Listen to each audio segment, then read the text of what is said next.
Hello दोस्तों, नमस्कार। मैं हूं सौरभ पाल और आप देख रहे हैं एग्री राइस एकेडमी। दोस्तों, आज हम UP triple S C AGTA 3446 की जो DV की नोटिस आई थी उसके बारे में बात करेंगे। और वीडियो स्टार्ट करने से पहले आप सभी से बताते चले कि अगर आप हमारे चैनल पर नए हैं और अभी तक आपने हमारे चैनल को सब्सक्राइब नहीं किया है तो प्लीज़ चैनल को सब्सक्राइब कर दें, वीडियो को लाइक करें अगर पसंद आती हो तो, और कमेंट बॉक्स में कमेंट करना ना भूलें और अपने दोस्तों के साथ ज़रूर शेयर करें। तो दोस्तों, स्टार्ट करते हैं कि जो नोटिस आई थी AGTA 3446 की DV के लिए, जिसकी DV जो है वो 6 मार्च से स्टार्ट होनी है। तो इसमें कौन कौन से डॉक्यूमेंट्स लगेंगे, आज हम इनके बारे में बात करेंगे। कौन कौन से डॉक्यूमेंट्स लगेंगे और आय जाति निवास, सब काफ़ी बच्चों का ये कन्फ्यूज़न है कि जो आय जाति निवास मतलब उस टाइम पे अपलोड हुआ था तो उस टाइम पे कास्ट सर्टिफिकेट अपलोड हुआ था, वो कास्ट सर्टिफिकेट नया लगेगा या पुराना लगेगा। एफिडेविट किसके लिए लगेगा, क्या क्या कोई प्रॉब्लम हो गई, ये किसका एफिडेविट लगेगा कि कोई दिक्कत आ रही है, स्पेलिंग मिसप्रिंट है, किस वजह से एफिडेविट लगेगा। और दोस्तों, कोई गलती ना करें, ठीक है, नहीं तो आप डॉक्यूमेंट वेरिफिकेशन से बाहर हो सकते हैं। तो इन सब पॉइंट्स पे आज हम डिटेल में चर्चा करने वाले हैं, तो वीडियो में अंत तक जुड़े रहिएगा। पूरी बात समझ में आएगी आपको और जितने भी कन्फ्यूज़न है सभी कन्फ्यूज़न आपके दूर हो जाएंगे। ठीक, तो पहले तो हम डॉक्यूमेंट्स की बात कर लेते हैं कि कौन कौन से डॉक्यूमेंट्स लगेंगे आपके।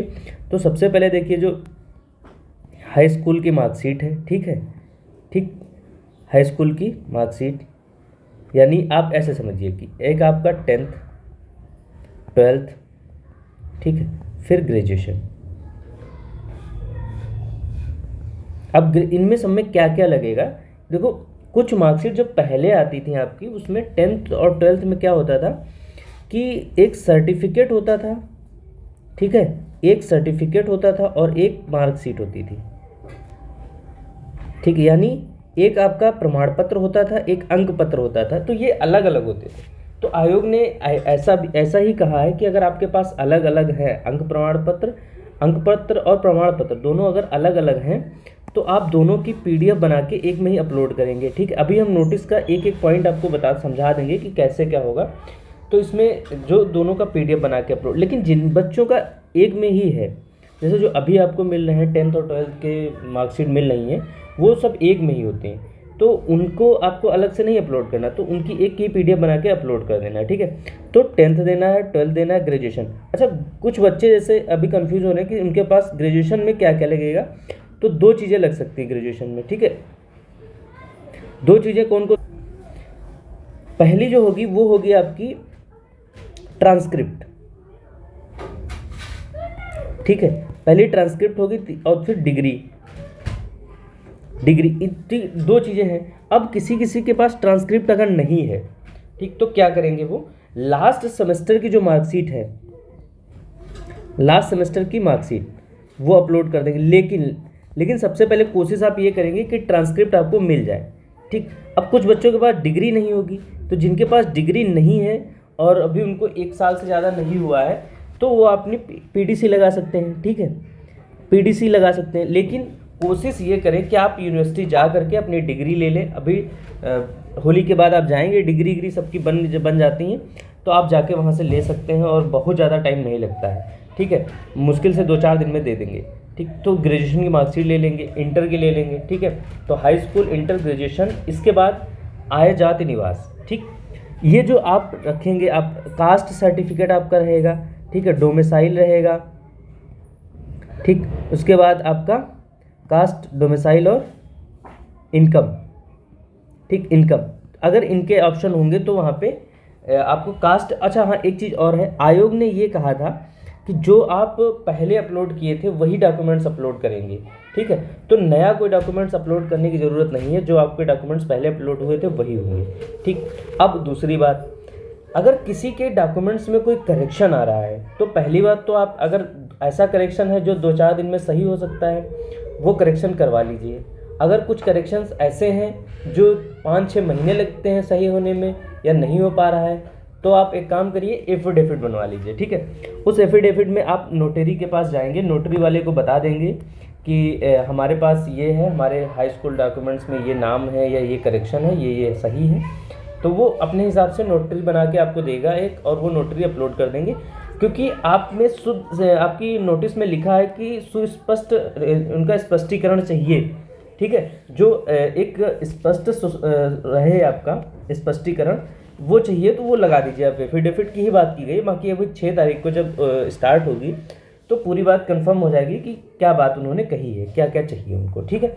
तो जैसे आपकी जो आपकी कास्ट लगेगी या डोमिसाइल या इनकम जो लगेगा वो सब पुराना वाला लगेगा, ठीक। और आप आधार कार्ड वगैरह, एक आईडी प्रूफ भी लगेगी, तो आईडी प्रूफ देखिए आप एक चीज़ याद रखिए, इतनी चीज़ें आप तैयार करके रखिए। आईडी कार्ड है, अपना पैन कार्ड है, चरित्र प्रमाण पत्र है, फ़ोटो है, ठीक। फ़ोटो की भी इन्होंने कंडीशन दी है कि जो बैकग्राउंड है वो आपका वाइट होना चाहिए या ग्रे होना चाहिए, हल्के कलर का होना चाहिए, और 50% हिस्सा आपका दिखना चाहिए, आंखें सीधी होनी चाहिए, ठीक है। चश्मा नहीं लगाया होना चाहिए, अगर चश्मा लगाते हैं तो आप ट्रांसपेरेंट चश्मा लगाइए, ठीक है। तो इन सब चीज़ों का ध्यान में रखते हुए उन्होंने नोटिस में एक एक चीज़ें जारी कर दी। और दूसरी बात ये है कि अगर आप ज़्यादा आपको कन्फ्यूज़न हो रही तो आप उस नोटिस को 3 बार पढ़ लीजिए, ठीक है। नोटिस को आप 3 बार पढ़ लीजिए, ठीक है, 3 बार पढ़िए, पूरी बात समझ में आ जाएगी, एक एक कन्फ्यूज़न दूर हो जाएगा। 3 बार पढ़िए, ठीक है, 3 बार आप पढ़िए, सबको समझ में आ जाएगा आपको क्या होना है क्या नहीं होना। दूसरी बात, एक बार चलो हम भी आपको बता देते हैं कि क्या क्या कन्फ्यूज़न आपको हो रही होगी, ठीक है। तो जैसा आपने नोटिस देखी होगी, नोटिस में लिखा है कि आपका जो अभिलेख परीक्षण है वो 6 तारीख से स्टार्ट हो जाएगा और 5 तारीख तक होना है, 5 अप्रैल, 6 मार्च से 5 अप्रैल तक, यानी 1 महीने का टाइम है आपके पास। लेकिन आप लास्ट की डेट का वेट नहीं करेंगे, किसी भी कीमत पर आप लगभग आके बीच में आकर के 1 महीने में लगभग 10 से 15 दिन, 5 से 8 दिन बाद आप स्टार्ट कर देंगे और 10 दिन तक अपना कंप्लीट कर लेंगे, ठीक है। फिर इसके बाद इन्होंने कहा कि आप जितनी बार चाहेंगे उतनी बार आप देख सकते हैं, उसको एडिट कर सकते हैं, सब कुछ बताया है, कोई प्रॉब्लम नहीं होने वाली है, ठीक। मोबाइल नंबर, ईमेल से और OTP से आपका ये लॉगिन हो जाएगा, ठीक। आज हम मेन पॉइंट केवल बताएंगे आपको, क्योंकि इससे पहले वाली वीडियो में हमने एक एक पॉइंट डिस्कस किया है। और इसमें क्या है, जो फ़ोटो कम से कम 75% हिस्सा चेहरे में यानी ठुड्डी से शिखर तक होना चाहिए। तो 75% तो 25% यानी आपका चेस्ट तक आ जाएगी, तो फ़ोटो आ जाएगी। इसके बाद जो रहेगी आपकी, अभ्यर्थी चश्मा नहीं पहन सकते, अगर पहन सकते हैं तो पारदर्शी चश्मा पहन सकते हैं, आँखें स्पष्ट दिखनी चाहिए, ठीक है। जो फोटो होगी वो 50 KB से 100 KB के बीच रहेगी, JPG या JPEG फॉर्मेट में होगी, ठीक। आप लोग कंप्यूटर पढ़े हैं तो ये फॉर्मेट आपको पता होगा, ठीक। दूसरी बात ये है कि इन्होंने कहा है कि जब तक अपलोड नहीं किए जा सकते हैं तो जब तक अपलोड किए जाएंगे लास्ट डेट तक, ठीक, अंतिम तिथि तक अपने डॉक्यूमेंट अपलोड किए गए उनको व्यू किया जा सकता है, अब संशोधन भी किया जा सकता है, मॉडिफिकेशन किया जाता है, ठीक। लेकिन ऐसा आप कुछ ना करना, आप एक बार इत्मीनान से करना, चाहे पूरा दिन लगा देना काउंसलिंग करवाने में, चाहे पूरा दिन लगा देना डॉक्यूमेंट वेरिफिकेशन में, लेकिन आप लेट ना करना, ठीक है। इसके बाद इन्होंने जो कहा है कि देखिए, अभ्यर्थी यह सुनिश्चित कर लें कि ऑनलाइन आवेदन के समस्त प्रविष्ट विवरण यानी नाम, पिता का नाम, जन्म तिथि, श्रेणी, शैक्षिक विवरण जो अपलोड डॉक्यूमेंट किए गए थे उनमें समानता होना चाहिए, यानी जो भी पहले अपलोड किया गया था वही होना चाहिए, नया अपलोड करने की कोई ज़रूरत नहीं है, ठीक है। अपलोड किए गए डॉक्यूमेंट में जो सत्यता होगी, वैधता होगी और प्रमाणिकता होगी, ऑथेंटिसिटी और वैलिडिटी जो है वो पूरी इसकी जो जिम्मेदारी है वो अभ्यर्थी की रहेगी, आयोग की कोई जिम्मेदारी नहीं है, ठीक है। तो ये सब आप ये नोटिस को आप 3 बार पढ़ेंगे।